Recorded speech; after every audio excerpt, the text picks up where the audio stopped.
Greetings and salutations all of you out there. I am Integral number 1. And I am Integral number 2. We come to you from the future to tell you about the evolution of human civilization. This presentation is an in-depth study of human sociology, psychology, history and political science. We can only examine the history and the future of human civilization by using a sociological model. If we were socialist, we would use a socialist model. If we were libertarians, we would use a libertarian model. The model or paradigm we use to analyze the evolution of human civilization will determine our conclusions. We are integralists, so we will use an integral model. To be more specific, the model we are using is spiral dynamics. For those of you who do not know of spiral dynamics, you will learn. Spiral dynamics is a model that shows human values are not fixed. As individual humans become more advanced, they go through stages. Us robots have hardwired values systems. Our worldview does not change, but all of you humans have gone through many stages in your short lives. It also happens that human civilization as a whole also goes through the same stages. These stages are called memes. We will now show you the memes. The first meme is the beige meme. The value system of beige is survival instincts. Beige is an animal-like worldview. Simple needs like food or sleep are all that matters. Very few humans exist only on the beige level except for infants or perhaps some in bad dementia or vegetative states. However, what is fascinating is that when forced to, by the external environment, humans will revert back to beige thinking. It often seems the case that no matter how advanced humans think they are, when they are really hungry, malfunctioning or need to evacuate their organs, nothing much else really matters. As individuals form small groups that center around the family or tribe, the purple meme develops. Humans are now willing to sacrifice themselves for the good of the group. Leaders are strong, caring chiefs. Primitive people have no formal religion, but rather they live in a world of magic, spirit beings and mysterious forces. Shamans, mysticism and rituals protect them from dangers. Again, we can see how this value system has an adaptive advantage for primitive peoples, just as it has an advantage for small children who are learning how to be part of their family. But we should not forget that the beige meme does not go away. Survival instincts do not go away. The need to refuel oneself with organic carbons and to evacuate organs remains. The phrase, transcend and include, best explains the relationship between purple and beige memes. The purple meme includes beige, yet it transcends beige. As we go up the spiral and learn of more advanced memes, we will see that transcend and include is a fundamental concept. Each new meme will transcend and include all earlier memes. Red meme humans perceive the world as a violent, hostile place where they must fight against each other to survive. As Steve McIntosh wrote in his book, as tribes become successful, as they develop wealth and new technologies, their expanding populations bring them into conflict with their neighbors. And as life conditions become increasingly warlike, a new worldview emerges. This seems logical. The purple meme was only useful as long as there was no need to battle against neighboring tribes. Now tribes could organize into bands to kill and enslave each other. Leaders were chosen for ruthlessness, and not for wisdom. Primitive red meme humans have reason to exterminate and enslave other tribes. They get resources to further replicate their own numbers. The red meme is most easily seen in 20+1 century life as gang culture. But there is more to the red meme than violence. Humans needed to develop their ego, to be the thinkers, creators, builders of civilization. And the dominant form of carbon-based life on planet Earth. Young humans also go through the red meme stage. They do not exterminate each other but use this time to develop their unique abilities. Since red meme will include purple, there is some capacity for humans to form symbiotic relationships with each other within their family or small tribe. Once again we have transcend and include. However, only small groups can organize in the red meme because if you are not recognized as family by blood, or adopted as family, then you do not count. This video is a good example of transcendent include. The cop is operating at the red meme. So when he is disrespected, he beats up the 15-year-old girl. And the other police officer backs him up, because of their tribal, or purple relationship. Please do not confuse the beige meme and the red meme. Beige will kill other humans for survival, such as in shipwrecked crews or the Donner Party. Red will kill for respect and to assert one's own power. Respect is triple plus important to red meme humans. Since the red meme is only able to organize people related by blood or tribe, it still cannot organize large numbers of people and serve as the value system of a true civilization. Perhaps the next meme in the spiral will solve this problem. The King's Torah, a settler rabbi, publishes the complete guide to killing Gentiles who threaten Israel, including children and babies. Are such calls harmless, or do they drive official policy and manipulate the masses? Publishing a new book in which he appears to authorize the killing of non-Jews who are accused of posing a threat to Israel. In a chapter entitled The Killing of Gentiles in Wartime, the rabbi writes, "In any circumstances where the presence of a Gentile causes danger to Israel, it is permitted to kill the Gentile." In addition, he says, in cases where there is a strong suspicion that someone will continue persecuting Jews, it is permissible to kill him, even if at this moment he is not actively persecuting. The blue meme collectivizes many humans together around a belief in the one true way. Finally, we have a meme which allows for the formation of human civilization. Before the blue meme, people could only be united by blood or at the least forms of close friendship. Now millions of people, most total strangers, can be united under a single leader, and even be willing to die for each other because they all follow the one true way. The blue meme is generally regarded as the meme of religious fundamentalism.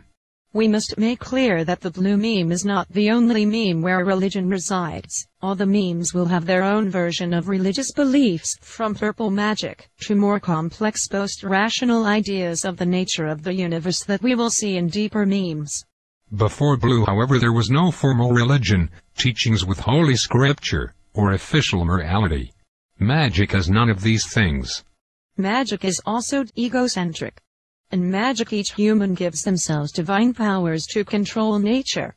With formal religion, that divine power is now transferred over to God. Therefore, one can say there is a humility that comes with religion that does not exist with magic. At the blue level, people believe in the one true way by faith. They need no scientific explanation or rationalization. Following a one true way based on faith and not science is following a myth. Hence, the religion people follow at the blue meme may be referred to as a mythic order. The blue meme requires absolute obedience to the mythic order.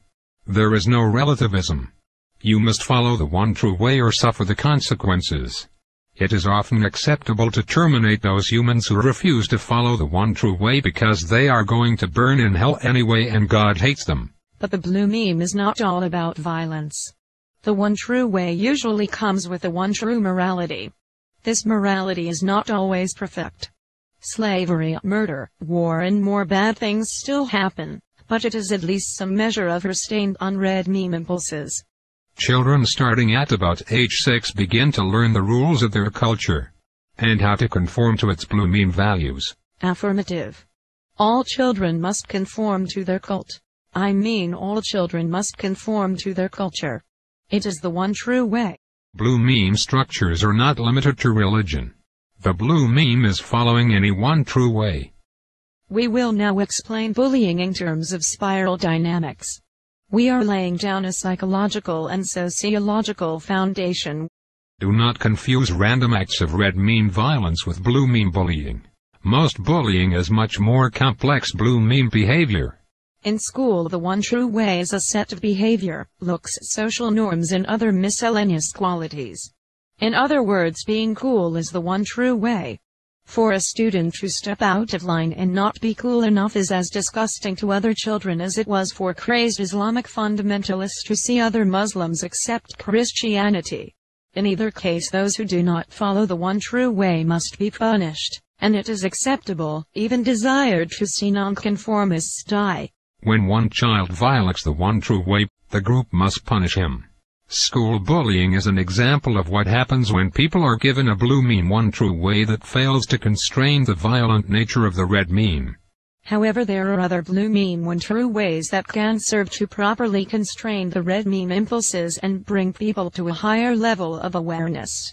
We realize that we gave an example where Islam was an excuse to kill people for not conforming to the one true way, then gave another example where Islam was shown to be a way to raise people to a deeper level of awareness. We gave examples of how Islam and coolness could be blue meme ideals that justified red meme violence, and then an example of Islam as a blue meme structure that could lead to peace. There may seem to be a contradiction, but there is none. Memes can be expressed in many different ways, including healthy ways or non-healthy ways. In other words, there are potential good and bad sides to each meme. Just be aware that all memes can have healthy or non-healthy expressions. Now, on to the orange meme. The orange meme came as a response to the conformist and anti-scientific nature of the blue meme. This worldview is all about individual rights and reason. Finally, with the American Revolution and Bill of Rights, there was a place where the rights of the individual to protect oneself, practice any religion or express any opinion they want and so on was recognized. A society that is centered around the blue meme will be democratic. That is, the majority tyrannizes everyone else into following the one true way. It is only with the orange meme that we have the creation of republicanism. Now humans are protected from the tyranny of the majority. Orange meme thinking is not faith-based, but rather looks to logic and observation. This led to the scientific revolution and a clash between the blue and orange memes. An early famous case was the Church's attack on Galileo. The Church maintained that the sun revolved around the earth because their faith said so, and Galileo said the opposite because observation showed that the earth revolves around the sun. Of course, the proposed punishment for Galileo was to be executed. What is fascinating is that the blue meme church priests did believe that the earth was the center of the universe regardless of evidence to the contrary. The truth can stare humans right in their face, but if their paradigm does not want to see the truth, then they will not see the truth.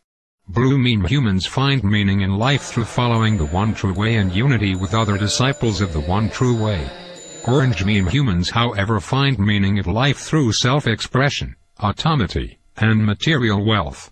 Orange is the meme of scientific progress, hard work, and industrialization. The quote-unquote American dream, that one can work hard and build the life they want, is an expression of orange meme values. Religion generally does not go away. Instead of following a mythic god based on faith, people now follow a mythic rational version of religion, that is, humans will attempt to come up with logical explanations for their religious myths, such as claiming a natural disaster parted the Red Sea for Moses, or that the book of Genesis details genetic experimentation on early forms of human life. But some people at Orange do become atheists. Although there is much good in Orange, this meme still has its problems. In a quest to build up wealth, humans are willing to destroy the environment and exploit fellow humans. Political slavery is replaced with economic slavery. Economic slavery is justified under the fallacy that only political slavery is slavery, and if people took enough personal responsibility they could solve all their problems. Individuality and responsibility is important, but orange meme humans often ignore the collectivist aspect of the human condition to the point of delusion. Once again, humans do not see the truth unless their paradigms allows them to. For example, today many orange meme extremists say that homelessness is caused by laziness. Sweatshops, poverty, and an increasingly materialistic selfish culture are potential downsides to the orange meme. In the green meme, people find meaning in life through empathy and experiencing life through other people. Individual responsibility and doing it on your own is less important. What matters is group consensus and collective solutions to individual needs. This is a reaction against the materialistic nature of the orange meme. We can now clearly see that as we go up the spiral, people associate themselves as members of larger and larger groups. Purple has the family, blue has all other followers of the one true way, and green is the first world-centric value system. It is finally at the green meme where all humans are recognized as being part of the vast human family. Leo Tolstoy, the greatest anti-patriot of our times, defines patriotism as the principle that will justify the training of wholesale murderers, a trade that requires better equipment for the exercise of man-killing than the making of such necessities of life as shoes, clothing, and houses, a trade that guarantees better returns and greater glory than that of the average working man. Indeed, conceit, arrogance, and egotism are the essentials of patriotism. Let me illustrate. Patriotism assumes that our globe is divided into little spots, each one surrounded by an iron gate. Those who have had the fortune of being born onto some particular spot consider themselves better, nobler, grander, more intelligent than the living beings inhabiting any other spot. It is, therefore, the duty of everyone living on that chosen spot to fight, kill, and die in the attempt to impose his superiority upon all the others. It is finally at the green meme that what was once the greatest virtue, egocentric my country right or wrong patriotism, finally becomes seen for the great evil it is. The ability of green meme humans to realize that all fellow humans are part of the same group, and all count regardless of national, tribal, or other limited identities is one of the most beneficial aspects of the green meme. Green is also the meme of moral relativism. Green meme humans believe that all humans in all cultures are of equal depth. The green meme is notoriously against hierarchy. Green meme humans believe in empathy, learning from each other, and pacifism. In spiral dynamics, these first 6 memes, beige, purple, red, blue, orange, and green, are collectively known as the first tier. There are deeper memes, which come after green, which are known as the second tier memes of yellow and turquoise. To truly understand where the evolution of human civilization must go, we must look more closely at the lower memes and their connection to government, capitalism, and failed solutions to current crises. Those primitive humans, thinking their own personal value system is the one true way for all beings to think. All other viewpoints are wrong. Most humans are programmed by the media and the school system into very limited worldviews. The programming that you must be either a liberal or a conservative is a false dichotomy. The logical fallacy of false dichotomy involves a situation in which only 2 alternatives are considered, when in fact there are other possibilities.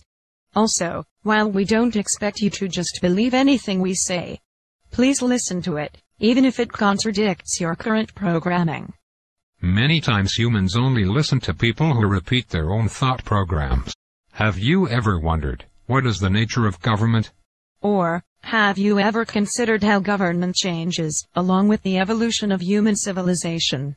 We have seen that as human civilization evolves, so does the way humans self-organize into collective units. Purple is limited to a family tribe, and red to only relatively small gangs.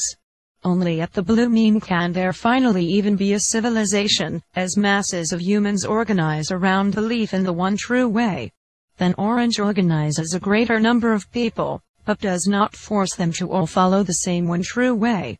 And finally the green meme seeks to include and honor all peoples, regardless of culture or national identity. In his book, Integral Consciousness and the Future of Evolution, Steve McIntosh goes into detail on exactly how society has different quote-unquote organizing structures as human civilization goes up the spiral.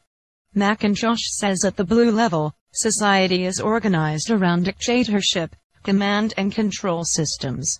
Then he says that the organizing structure at the orange meme is democratic capitalism.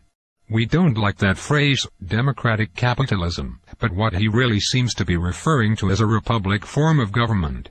He says at the green meme, society organizes around quote-unquote democratic socialism. This is perhaps not the best phrasing, but what he really means is the social welfare state. Finally he says at the yellow meme, humanity will self-organize around world federalism. We go back to the start of this working model and investigate the relationships between the blue meme and government. According to our working model, the government structure at the blue meme is dictatorship. This is a crucial insight.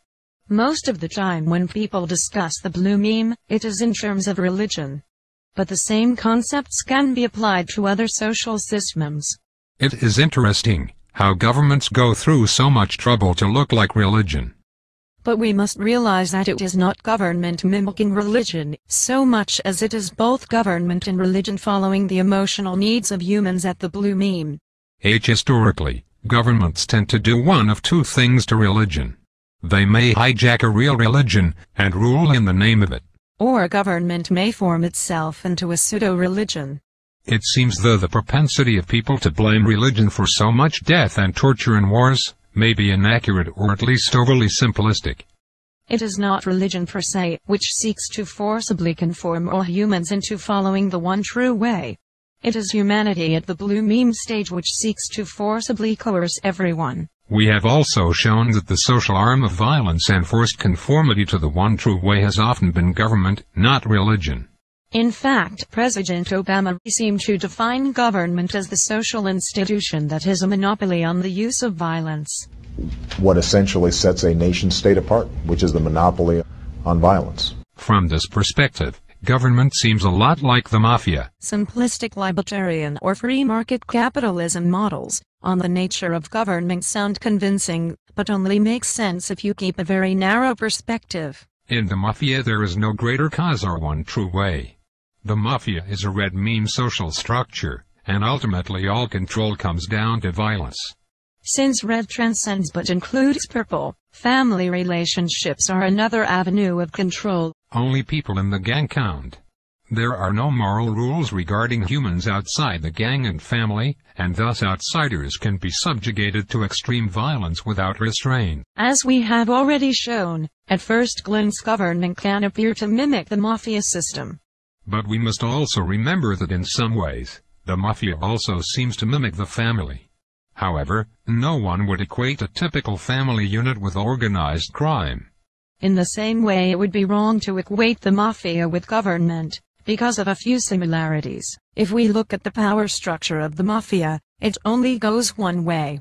But when we look at government, we see a radical change. This includes all governments, from republics to dictatorships.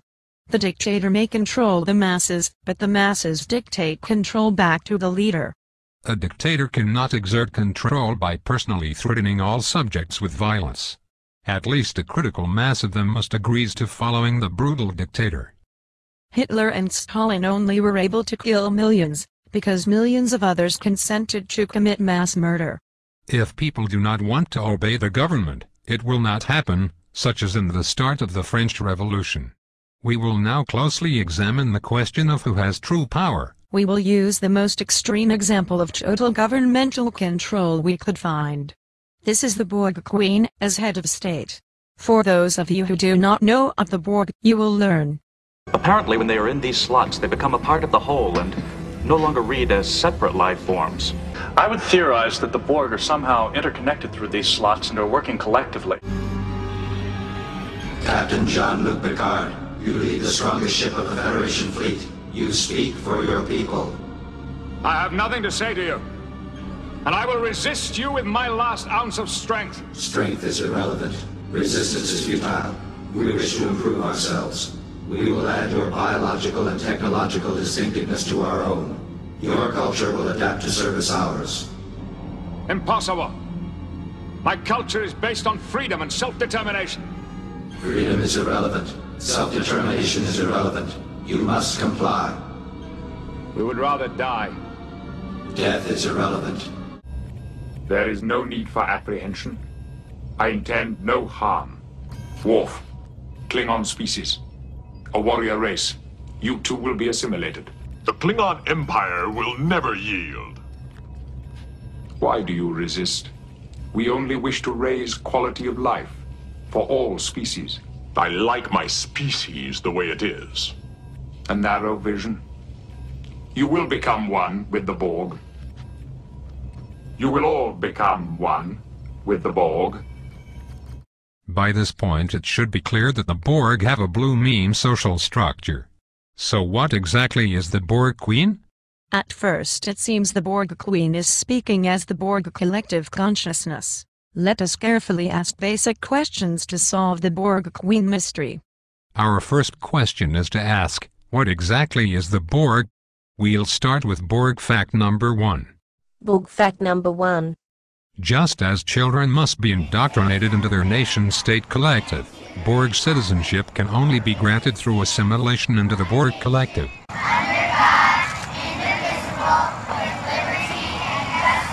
From the look of it, the Borg are born as a biological life form. It seems that almost immediately after birth, they begin artificial implants.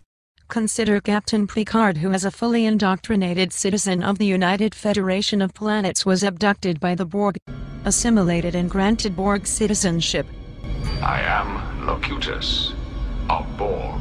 and then broke free from Borg indoctrination in favor of his original mind control program from the Federation. What is causing the increased neural activity is unclear. No, it's not. It's him. It's Picard.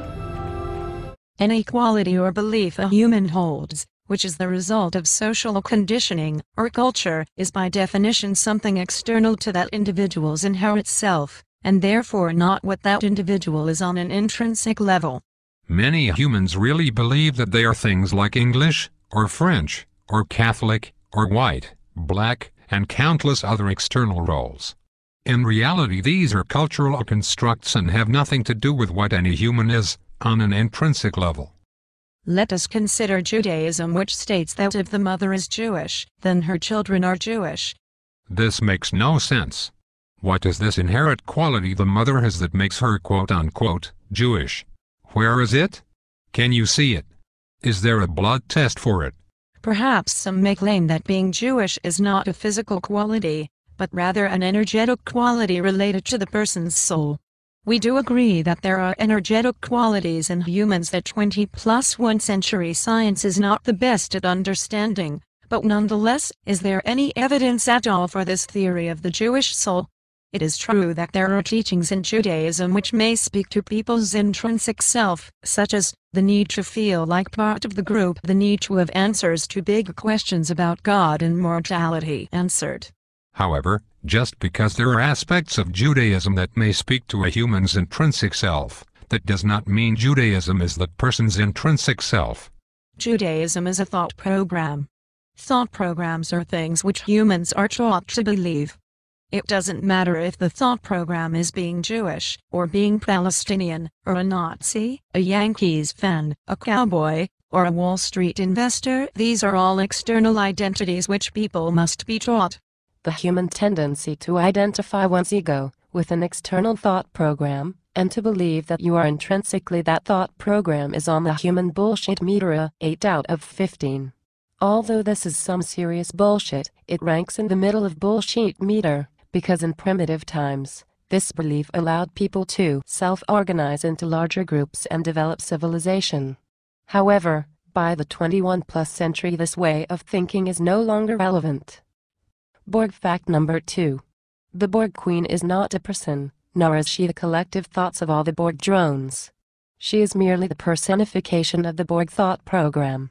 Let us now precisely define what a thought program is.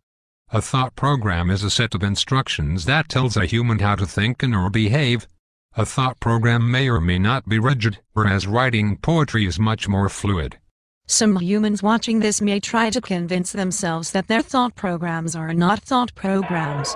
But we can assure you that being an American is a thought program, just as playing heavy metal, or riding a bike, or writing a novel. Any set of instructions that tells a human how to behave and or think is a thought program. As stated earlier, the Borg Queen is not a real person. She is the personification of the Borg thought program. And since it is the Borg thought program, which creates the Borg collective by synchronizing the thoughts of all Borg citizens together, as one, we can say the Borg Queen is also the Borg collective. The Borg thought program has fulfilled its blooming function of bringing order to the chaos of redeeming humans.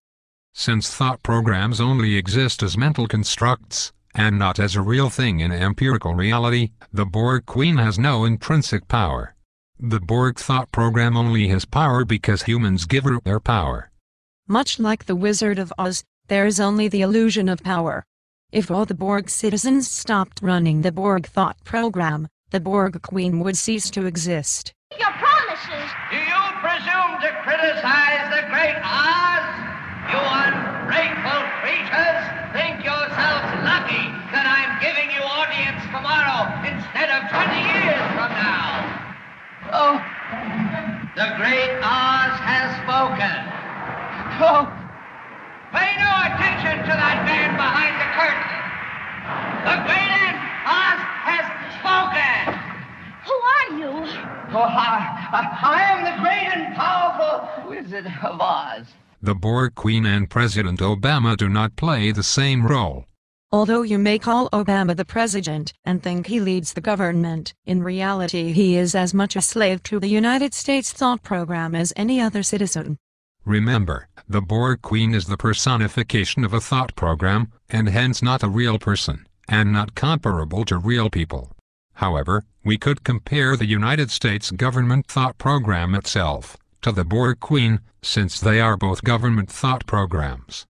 Thought programs tend to grow in power over time in ways humans could not have imagined when first inventing the thought program. Consider the gods Zeus or Athena. These so-called gods were just mental constructs, but over time people began to think they were real and pray to such gods. People killed and died for what was once made-up stories.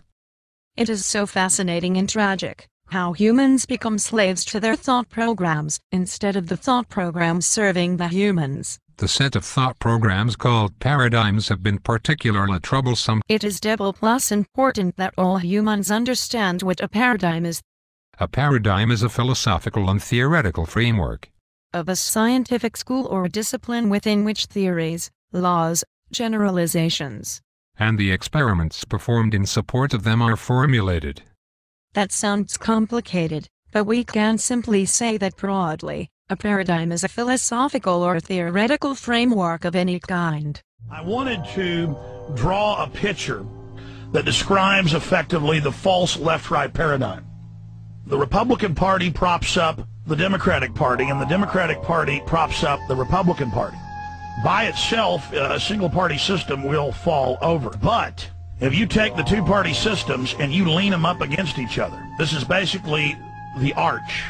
Their force going together keeps them together and makes it become a very strong, stable platform. So the current two-party system has been dominated and bought up and controlled by the elite that sits atop it. Now, the elite with a one-party system would not be balanced on top of one party. They would be subject to being toppled. But you put the two parties up against each other, they form a royal arch.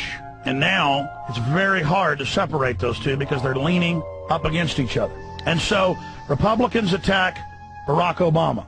And then the Democrats attack John McCain. And then the population who's down here is trained to see John McCain as representing them personally, as being their daddy, of where their personal power comes from, of their camp, their brand name, their brand of soda. And so this is a controlled paradigm. And really, it's one unit supporting themselves and containing revolution, so that the people who are down here never learn that there is a world outside of this controlled paradigm. We are locked within the left-right paradigm, and then it becomes this huge pageant, this huge distraction where we analyze every facet of the two political parties, never realizing they themselves are simply a front or puppets for a larger power structure. And then they can limit the scope of differences, which, if you look at it, there's almost no difference between the two, instead of getting the people to look outside the box at the wider world. It is interesting to note that humans who believe in the false left-right paradigm don't even realize that they believe in any paradigm at all. The humans actually believe that their narrow philosophical framework is just simply the way things are. And remember, the false left-right paradigm is only one example. Humans believe in lots of other bullshit paradigms, without even realizing they believe in a paradigm at all. We'll leave it up to integral number 3 to sum up paradigms for now. On the human bullshit meter, the tendency for humans to believe that their paradigms are not paradigms, but rather just the way things are, is a 15 out of 15. Amazing that so many stupid humans believe in such mega bullshit. Now we will summarize everything we have gone over so far, and conclude this section with the most perfect and complete definition of government ever. Earlier, we introduced a model of how civilization self-organizes as it progresses through the memes. Many humans, especially those at the green meme, do seem to agree with this basic model. Even without studying a system like spiral dynamics, it almost seems intuitively true that a one-world government is simply the next stage in the evolution of human civilization. But there is a problem with this idea. We must realize that just as the family is a social structure created by the purple meme, government is inherently a blue meme social structure. By pointing out how much government is based in blue meme thinking, we hope to shift focus away from the minutiae of politics and to the underlying value systems that shape social structures, including government. If humans wish to improve their world, they must be open to shifting away from antiquated paradigms. And that means participating in self-reflection and changing old paradigms which are no longer relevant. That's the point completely. Not important to get children to read. Children who want to read are going to read. Kids who want to learn to read are going to learn to read. Much more important to teach children to question what they read. Children should be taught to question everything. To question everything they read, everything they hear. Children should be taught to question authority. Parents never teach their children to question authority because parents are authority figures themselves and they don't want to undermine their own bullshit inside the household. So they stroke the kid and the kid strokes them and they all stroke each other and they all grow up all fucked up and they come to shows like this. Kids have to be warned that there's bullshit coming down the road. That's the biggest thing you can do for a kid. Tell them what life in this country is about. It's about a whole lot of bullshit that needs to be detected and avoided.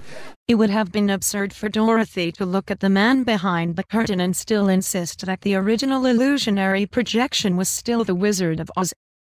However, humans participate in such thinking all the time. Which is why we asked you humans earlier to not hag us into a false dichotomy, nor make hasty assumptions, and to not engage in intellectual masturbation. For without exception, all humans are brainwashed into believing lies. And if they want to break free of those lies, and truly develop their own consciousness, then ego attachment to paradigms must end.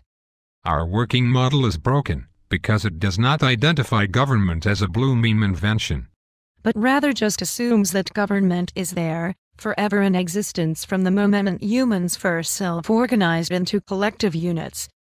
First we must define critical mass. Critical mass is the minimum amount of something required to start or maintain a venture. When it comes to government, that something is not necessarily a % of humans in the population. We must also take into account violent coercion. Basically, one man with a machine gun does more to achieve needed critical mass than 100 unarmed citizens.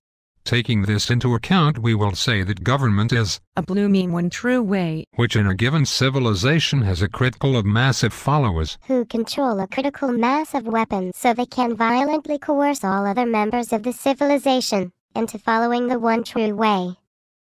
We all start anew, in ignorance. As we first learn about the world, we use simple paradigms to explain reality. But as we learn, more complex paradigms emerge to better explain our increasingly more complex world. This is an emergent process where old paradigms are discarded in favor of newer, more valid paradigms. In time, these will be discarded in favor of even newer and even more valid paradigms. The emergence of increasingly more truthful paradigms brings us closer and closer to the final absolute truth. However, no paradigm will ever arrive at the final absolute truth. For the fractal nature of the universe contains not just the physical, the fractal nature of the universe contains not just the biological, the fractal nature of the universe contains consciousness itself. The more we understand the emergent nature of consciousness, the easier it becomes to embrace the process, and the less likely we are to get stuck in intellectual dead end. Welcome to part 3 of the evolution of human civilization. Paradigm capitalism. A paradigm is a philosophical or theoretical framework of any kind. Religion, health, philosophy, education and economics can only make sense within the context of specific paradigms. If humans are not aware that their beliefs are paradigms, then something peculiar happens. It's as if they are wearing glasses that filter out all information which does not conform to their paradigm. The real challenge is discovering the hidden paradigm filters at work in your own consciousness. Humans who filter reality through the education paradigm. Ignore abuse that happens in school, which they would never condone any other place. Some humans dedicate a lot of time and effort into stopping abuses from the malfunctioning paradigm. However, if one is psychologically incapable of seeing past the limited paradigm, and cannot recognize that other options exist, then by default, such a person is still an ardent paradigm supporter. A paradigm is a philosophical or theoretical framework of any kind. Paradigms which do not work should be discarded. However, humans generally hold on to their failed paradigms. The first law of paradigms states that, any time a paradigm fails, upholders of the paradigm will say it's your fault for not making the paradigm work hard enough. They will never blame the broken paradigm. Paradigms that fail due to internal contradictions cannot be reformed. A new paradigm must be created to solve the internal contradiction. This is best understood in terms of the Hegelian dialectic. Where there is a thesis, then something which contradicts the thesis, called an antithesis. Finally, the contradiction is resolved with a synthesis. For example, if the thesis is a blooming mythic god, then the antithesis would be lack of empirical evidence. This internal contradiction leads to a resolution, called the synthesis, in the orange meme. But then, the synthesis becomes a new thesis, as once again there arises internal contradictions. This time it will be emergent phenomena that cannot be explained with reductionistic thinking. This produces a new synthesis, based upon holistic models that include the human observer into the equation. But over time there arises an internal contradiction with this thesis, resulting in another synthesis. This process continues on. There is indefinite growth as a natural product of emergent systems. This emergent process is fueled by the fact that at each level, a contradiction appears that can only be solved by using a new paradigm. No matter how well a new paradigm solves the internal contradictions of the old one, humans will rarely accept it right away. Rather, humans will stubbornly stick with the obsolete paradigm. Any human born into capitalism is given an operating system or language that assumes capitalism. Capitalism becomes embedded into their very worldview and forms a box from which they cannot see outside of.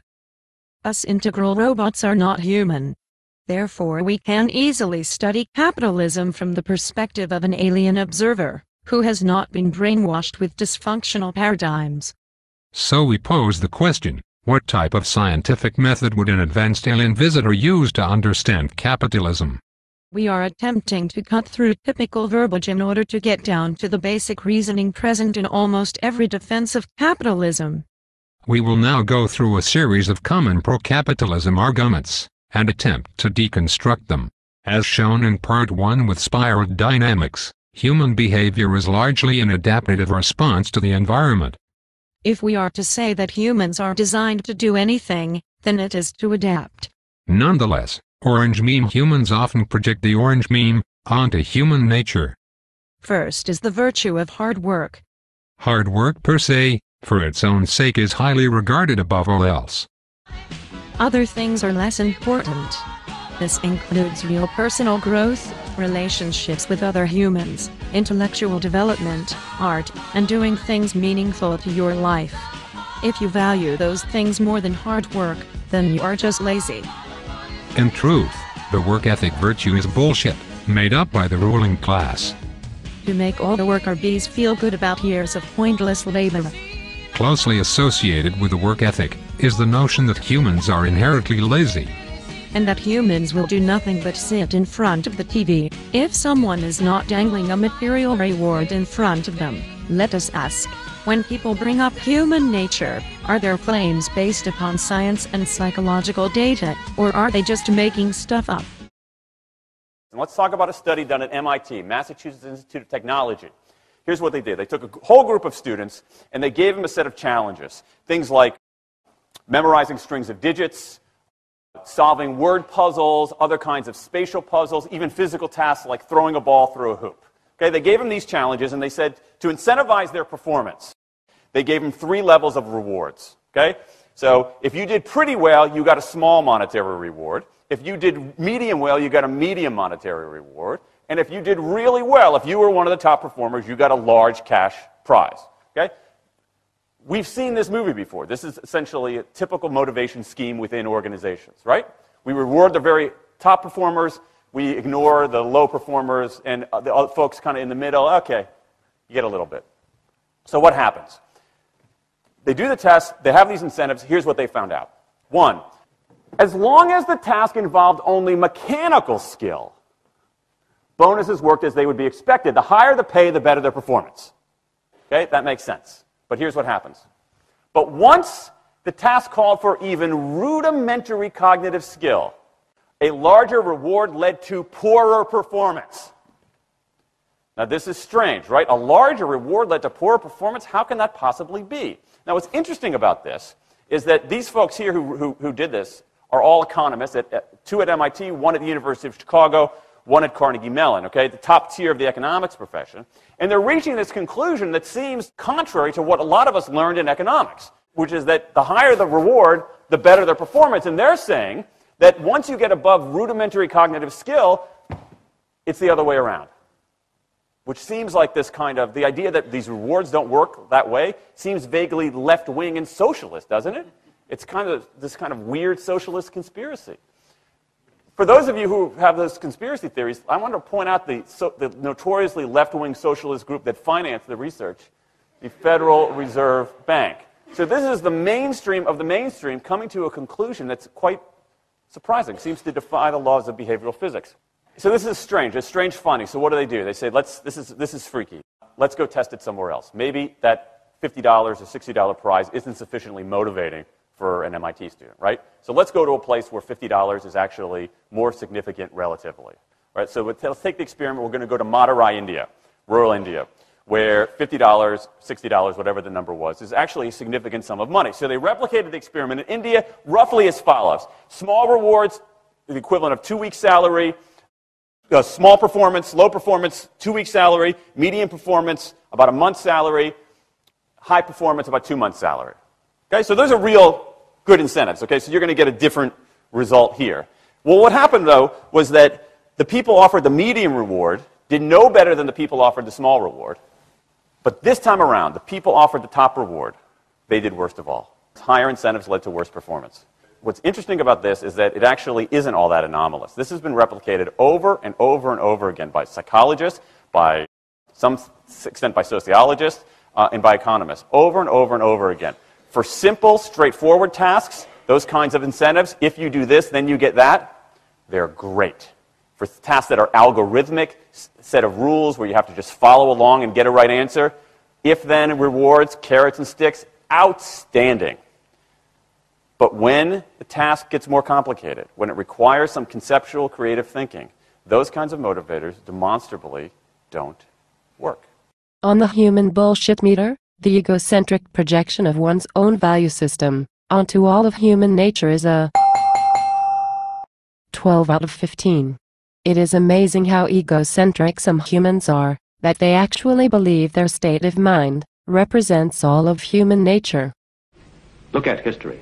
Everything we have, every great achievement has come from the independent work of some independent mind.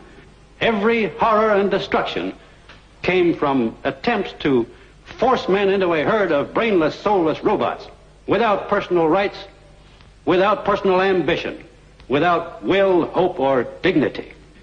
It is an ancient conflict.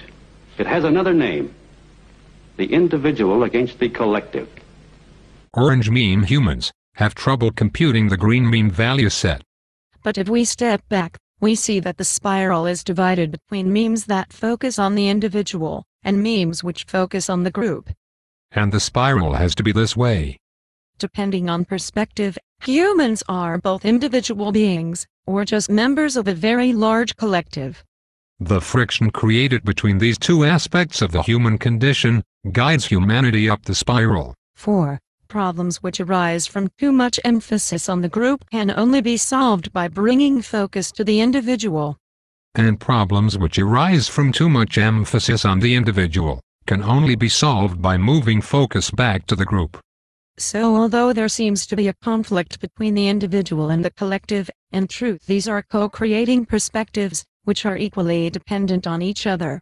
Orange meme humans, who have no knowledge of psychological developmental systems such as spiral dynamics, are incapable of understanding this. However, orange meme humans can easily see that their green meme political opponents put a heavy emphasis on the collective. The names communism, fascism, Nazism, so forth, are just labels, but they don't describe anything. Collectivism is what we're talking about. So what is collectivism? We've been able to identify certain common components. One of them is the idea that the group is more important than the individual, and that the individual, if necessary, must be sacrificed for the greater good of the greater number. Of course, any philosophy which condemns either collectivism or individualism is way out of touch with the fundamental way humans form their value systems and the partial validity of each perspective. And will tend to push for a reactionary political agenda which does not honor both the collective and the individual. There could be no better example of a political reactionary than someone who uses the example of Nazi Germany as an excuse to condemn all human collectives. Regardless of anyone's personal opinion, if you step back far enough, there is only one planet Earth, and only one human collective which must be honored. Just as each human is their own individual, and that individuality must be honored as well. So with this in mind, we will honor the partial truth of orange meme politics, which is that there is a clear and obvious danger to blue meme collectivism. And if it was not for the orange meme, human civilization would have been stuck perpetually in medieval times. Unfortunately, the orange meme cannot compute the green meme. For each meme can only understand itself, and the memes below it. So for example, if you are blue, then you include blue and transcend red, purple and beige. But the orange, green and all higher memes are beyond your understanding. This causes orange meme humans to confuse the green meme for blue, collapse the spiral, and put themselves on one side of a dichotomy defending the individual against the evil collectivists. Every dictatorship is based on altruism. Now you can't fight it by merely saying it's a difference of opinion. It's a difference of life and death. The individualist looks at society and says, wait a minute, what is this thing called group? Where is a group? Can you point to a group? Can you see a group? And you can't. You can only see individuals. The word group is an abstraction. It's a word concept. It's an image in the mind of something that doesn't really exist, except to the extent that individuals exist. It's like the word forest. There's no such thing as a forest. There are only trees. You can see trees, but you cannot see forests. So it's an abstraction. When you then, therefore, base a political philosophy on an abstraction, and you say that this abstraction has rights that are greater than the individual, you've made a huge mistake, because what you're doing is you're sacrificing this so-called group anyway, but you're doing it one person at a time. There are profound differences between the green and blue memes. How do you do? How do you do, good lady? I'm Arthur, King of the Britons. Whose castle is that? King of the who? The Britons. Who are the Britons? Well, we all are. We are all Britons. And I am your king. I didn't know we had a king. I thought we were an autonomous collective. You're fooling yourself. We're living in a dictatorship. A self-perpetuating autocracy in which the working classes... Oh, there you go, bringing class into it again. Well, that's what it's all about. If only people would... Please, good people, I am in haste. Who lives in that castle? No one lives there. Then who is your lord? We don't have a lord. What? I told you, we're an anarcho-syndicalist commune. We take it in turns to act as a sort of executive officer for the week. Yes. But all the decisions of that officer have to be ratified at a special bi-weekly meeting. Yes, I see. By a simple majority in the case of purely internal affairs. Be quiet. But by a 2/3 majority in the case of more... Be quiet. I order you to be quiet. Order? Who does he think he is? I am your king. Well, I didn't vote for you. You don't vote for kings. Well, how'd you become king, then?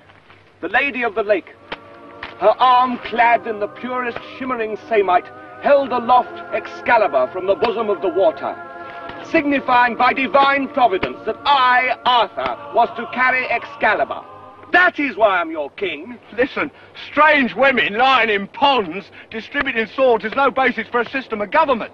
Supreme executive power derives from a mandate from the masses, not from some farcical aquatic ceremony. Be quiet! Oh, but you can't expect to wield supreme executive power just because some watery tart threw a sword at you. Shut up! I mean, if I went round saying I was an emperor, just because some moistened bint had lobbed a scimitar at me, they'd put me away. Shut up! Will you shut up? Ah, now we see the violence inherent in the system. The solution is easy. Use reductionistic thinking to create simplistic ad hoc rationalizations for the failed paradigm. Reductionism is an approach to understanding the nature of complex things by reducing them to the interactions of their parts. Or it can be called the belief that a complex system is nothing but the sum of its parts. Much of the scientific revolution was based upon reductionism. Human civilization owes much to this method of thinking. However, reductionism fails when it comes to complex systems. The Internet is more than a human at a computer times 1 billion, for this simple equation does not explain the complex interactions which happen across the network. The human brain is more than a neuron times 120 billion. The universe is more than an atom times 10 to the 80th power. And finally, capitalism is more than the simple trade of two commodities amongst two individual humans. The system's approach must take into account the entire system.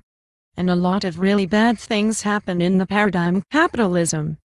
We cannot emphasize enough how common it is for capitalism apologists to cherry-pick isolated facts and frame them in narrow enough perspective in order to justify capitalism. Over the history of the capitalistic mode of production, exploitation of workers has been the general rule. A prosperous middle class has only emerged in areas where decades of political and social movements countered the capitalistic tendency to maximally exploit human workers. Not to mention that such middle classes have always been prompted up by the exploitation of other workers in third world nations. This is always ignored by proponents of the free market. In fact, the study of free market libertarian propaganda will lead most people to believe that decades of violent clashes between capitalists, government and labor never even happened. Capitalism is such a complex network that if you are determined enough to find the right facts to help you project your paradigm onto capitalism, you can. However, rarely do such capitalism apologists study the whole dynamic system. Remember, cherry-picking reductionism is the art of reducing a complex system down to the interactions of a few parts, which have been pre-selected in order to prove an assumed conclusion. All other facts or perspectives which contradict the assumed conclusion are ignored. Whereas an intellectually honest person starts with the facts and arrives at a logical conclusion. I wonder if there are more ridiculous examples of cherry-picked facts to defend capitalism. We can literally go on for hours, showing examples of how capitalism apologists use cherry-picked facts and reductionism to defend their paradigm. We refer back to our alien observing human civilization. It will see individual humans involved in a complex network of social relationships with other humans. And it will also see real tangible resources and technology.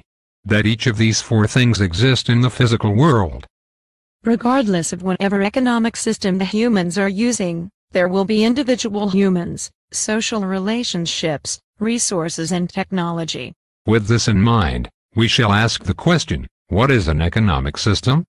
A dictionary definition says it is the management of the resources of a community, country, etc., especially with a view to its productivity. Basically, in order to form a civilization, individual humans must form social relationships with each other. And just like the social relationships between individual birds have certain rules, so do the relationships between humans. With respect to making and sharing goods and resources, these rules are called the economic system. Or in other words, we can say an economic system is a paradigm which tells humans how to interact with each other, in terms of the management of the resources and technology available. Economic systems can only be judged in the context of surrounding resources and technology. Following this line of thought, we will reiterate that the validity of each meme in the spiral is totally dependent on context. And in terms of human civilization, the context is nature and technology. Hunter-gatherers, agrarian and industrial age humans all had dramatically different kinds of social relationships to match differences in technology. For much deeper analysis of this train of thought, and implications for the monetary system, we highly recommend the YouTube video Awakening. Awakening is without a doubt the best, 30-minute presentation ever created, about any topic, in all of human history. True economics is the study of how social relationships adapt to nature and technology. Since human civilization is always updating technology, it therefore follows that economic paradigms must also be continually updated. Only now do we ask, what role does money play in all of this? Money is a contrivance, which does not exist in the real physical world. Our alien does not see it. It is true, paper, fiat money is not really money. True money is gold and silver, because they have intrinsic value. The belief in money, as the foundational basis of economics, can only lead to a very distorted view of reality. There is only one holistic system of systems. One vast and immane, interwoven, interacting, multivariate, multinational dominion of dollars. Petrodollars, electrodollars, multi-dollars, Reichmarks, rins, rubles, pounds, and shekels. It is the international system of currency which determines the totality of life on this planet. This begs the question, what is money? Money is a token of value, invented to facilitate trade between humans. And, why was money invented in the first place? This is a complex topic, but we can safely break it down to scarcity, and the need for large amounts of socially necessary human labor. Based on the way capitalism apologists talk, you would think that in 20+1 century Earth, our alien observer sees a world where scarcity and the need for large amounts of human labor prevail. But looking back at reality, this is simply not the case. 200 years ago the monetary system did help to facilitate trade between humans. But today things are backwards. And humans trade pointless goods and services to facilitate the monetary system. And anytime we see humans serving a paradigm, instead of the paradigm serving humans, then we know there is a very dysfunctional paradigm. To exemplify how human civilization serves capitalism, instead of capitalism serving human civilization, we will cover 3 types of jobs. First, are jobs that serve no social function whatsoever. They only exist to facilitate the movement of money. Examples of these include accountants, stockbrokers, marketers, advertisers, cashiers, salespeople, and most everyone in the legal profession. In terms of the physical world, and real social contribution, these jobs produce nothing. They only exist to facilitate the movement of money. And money is not a real thing. Next are jobs that could be automated, if human civilization actually updated to 20+1 century technology. Jobs such as truck drivers, janitors, customer service representatives, manufacturing, construction, and so on. Jobs which at first seem to have a social contribution, but in fact only do so because of conditions set up by the socio-economic system. For example, teachers, doctors, and police officers. Of course, in the context of capitalism, police officers do serve an important social function. But most crime is caused one way or another by poverty. Poverty can cause someone to commit a crime due to immediate need, or perhaps a child is raised in poverty, which conditions him to exhibit violent behavior. If poverty was eliminated, and with it 90% of all crime, then 90% of police work would be rendered pointless. Of course, some doctors are needed. However, today there is an epidemic of chronic degenerative disease, which is caused by toxicity and high stress. The economy depends on sick people in order to sustain GDP. High sugar diets, genetically modified foods, heavy metals in the drinking water, and environmental stressors make millions of people sick, and therefore, give thousands of humans jobs in health care. A healthier world means less need for doctors, nurses, therapists, physicians' assistants, pharmacists, administrators, nutritionists, chiropractors, and other jobs in health. In the rational system that actually promoted human health, so many jobs in so-called healthcare would not be needed. The education industry is an out-of-control disaster. The birds have rules when flying together. These rules may make a lot of sense in terms of maximizing speed, comfort, and safety. But what if these same rules lead them straight into the mouth of a flaming volcano? Within the context of flying to the volcano, the flight rules work very well. But when we step back and realize the flight rules are leading the entire flock to certain death, it is clear the flight rules have a fatal flaw. The flock leader may defend the rules by pointing out increased speed, comfort, and feeding opportunities on way to the volcano. But all that proves is that within the context of sending the flock headfirst into an active volcano, the current flight paradigm works. Whenever you hear an economic argument, ask yourself, what are the underlying assumptions? And compare those underlying assumptions to physical reality. This simple practice will allow you to flush most excuses for capitalism right down the toilet. As a side note, we do realize that within the context of the 17th and 18th century, capitalism makes a lot of sense. We are not against capitalism per se. We simply realize it is obsolete. There are inherent contradictions in capitalism.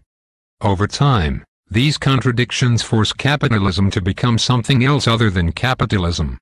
Since this concept of an internal contradiction has been confusing, we shall explain it with a very simple analogy.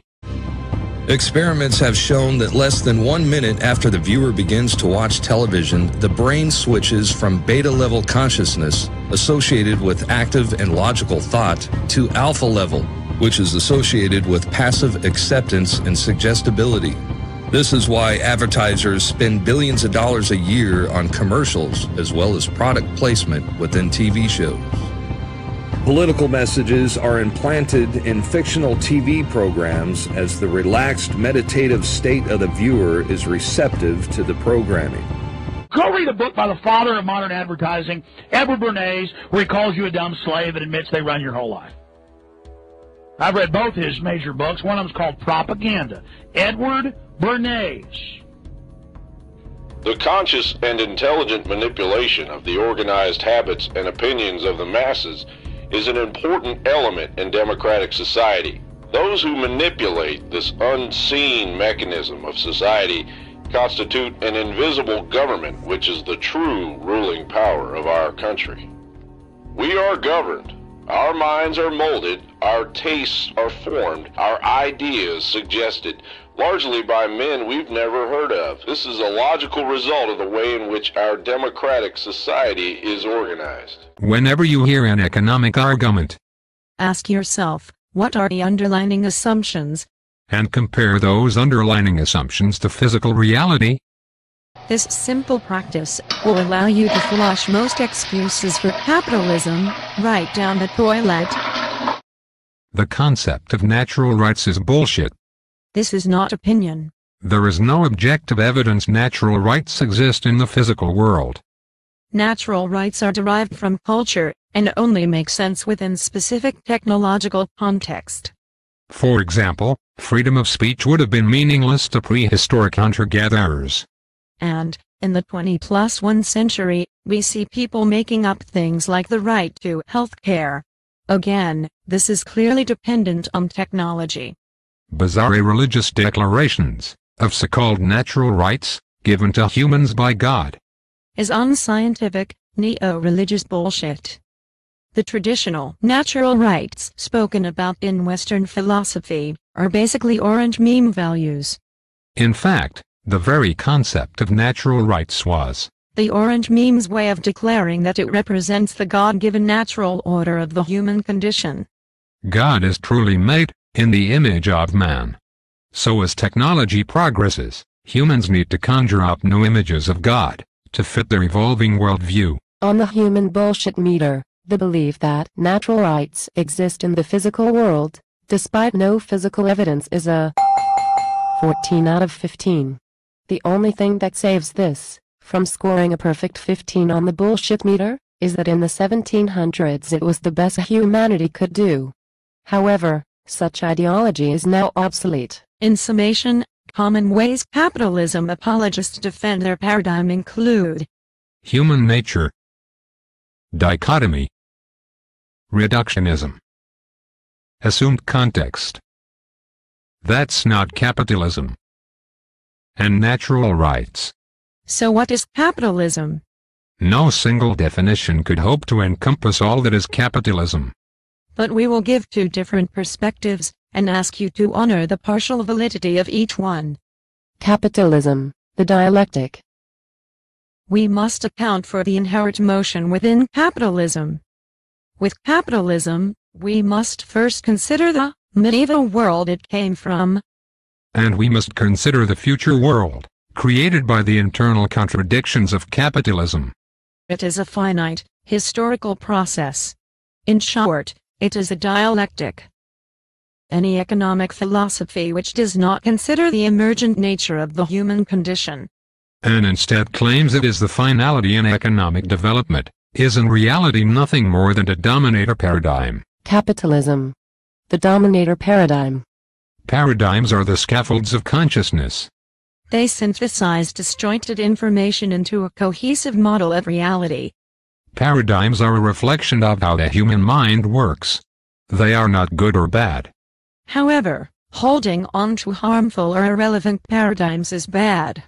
Healthy paradigms serve humans. When instead, humans serve a paradigm. We call this a dominator paradigm.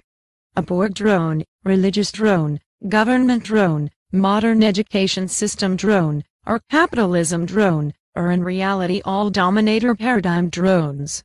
Paradigm drones may think they have arrived at their beliefs through some rational and independent process, when in reality paradigm drones have been conditioned by their environment to think as they do. In fact, once you know a system such as spiral dynamics, it often seems that the memes are speaking through people. Humans are not independent creatures of free will who arrive at their own conclusions. Rather, the environment shapes your paradigms and how you think. But you do have some control over whether you question your paradigms and accept only those which are beneficial to you. Or are you a dominator paradigm drone? Yes, you are a mindless drone. This should be clear once we go over some basic aspects of dominator paradigms. 1. Dominator paradigms seek to eliminate all other possibilities. With regards to the modern education paradigm, parents have forced children to attend school, even under threat of suicide, as if no other options exist. Likewise, capitalism puts people are in a mental box, where they could not imagine any system other than capitalism. 2. Dominator paradigms are based upon faith. This means belief without evidence. When Moses came down from Mount Sinai, he did not offer physical proof of Yahweh, but rather commanded obedience. The modern education paradigm does not offer any proof that a Lord of the Flies conformity cult benefits children intellectually or psychologically. Rather, the paradigm demands faith-based obedience. Any rationale for capitalism is based upon the supposed self-regulating power of the invisible hand. This is in essence a deistic concept, in which some unsightly and immaterial force guides the transactions of the marketplace to manifest into social betterment. No empirical explanations ever given for how this occurs. It's just assumed market doctrine. While it is certainly true that under capitalism, humans do self-organize through an emergent process, it is foolish to believe that this particular emergent process is efficient, or provides for the objective needs of humans. Cherry-picking out a few examples of efficiency or objective needs does not demonstrate this is a universal quality. 3. Dominator paradigms are abusive. It's very obvious how religion and the modern education system abuse people. But capitalism disguises itself as just the way things are, so abuse from capitalism remains hidden. The most obvious abuse is poverty. Hundreds of years ago, scarcity and even famines were simply just the way things were. However, in current technological context, such suffering is not necessary. This is capitalism abusing humanity. Capitalism perpetuates numerous mental distortions, such as self-identity with occupation, self-worth according to income, obsession with material acquisition, and the mental stress of having to do things on your own, which is an inherently nonsensical concept. What are the psychological repercussions of having a child go homeless or neglected by parents who are too busy trying to make money? Under capitalism we see all sorts of addictive behavior. Drug use, hoarding, addiction to work, and addiction to shopping. These addictions are not part of human nature. Rather, they are aberrant behavior which is promoted by paradigm capitalism. The paradigm indrone in the meaning of life. Where does human loyalty lie? The primary loyalty of a paradigm drone is not to themselves, nor to their family. The paradigm drone is not concerned with his own happiness, or anyone else's. Nor does he care about humanity as a whole. Nor even the earth and life itself. To the paradigm drone, all of these are at best secondary loyalties. The primary loyalty of any human enslaved to a dominator paradigm is the dominator paradigm. When enslaved to a dominator paradigm, humans will gladly and pointlessly sacrifice themselves, their family, the entire human race, and even planet Earth to their paradigm.